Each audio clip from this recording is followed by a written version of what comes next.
Assalamualaikum warahmatullahi wabarakatuh. Perkenalkan, saya Dian Mutiara Aprilia dari kelas 11 IPS 1. Saya akan menjelaskan materi bab 5, yaitu mewaspadai ancaman terhadap NKRI.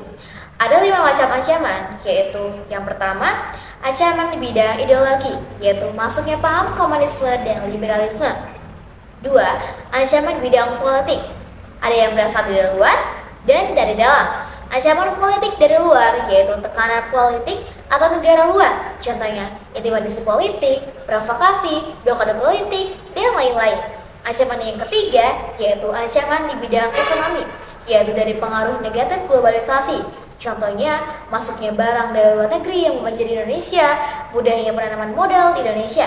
Ancaman yang keempat yaitu ancaman di bidang pertahanan dan keamanan, yaitu berupa ancaman militer, contohnya invasi, teror, dan pelanggaran wilayah.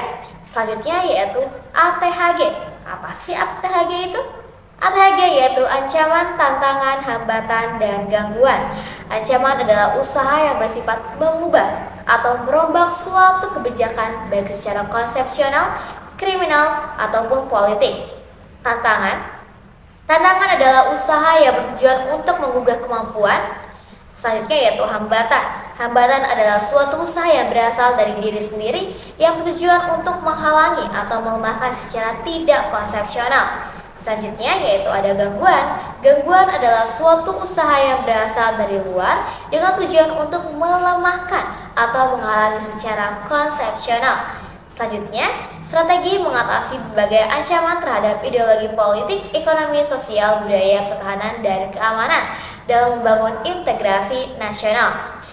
Strategi yang pertama yaitu strategi mengatasi ancaman di bidang ideologi dan politik, meliputi mengembangkan demokrasi politik, mengadakan reformasi lembaga politik agar menjalankan fungsi dan perannya dengan benar, memperkuat kepercayaan rakyat dengan cara menegakkan pemerintah yang bersih dan berwibawa. Dan yang keempat, menegakkan supremasi hukum. Strategi yang kedua yaitu strategi mengatasi ancaman di bidang ekonomi, yaitu sistem ekonomi dikembangkan untuk memperkuat produksi domestik bagi pasar dalam negeri. Yang selanjutnya, pertanian dijadikan prioritas utama dan kemudian tak bergantung pada IMF, World Bank, dan WTO. Strategi yang ketiga yaitu strategi mengatasi ancaman di bidang sosial budaya, yaitu agar melahirkan toleransi. Masyarakat melakukan penyaringan budaya, meningkatkan rasa nasionalisme.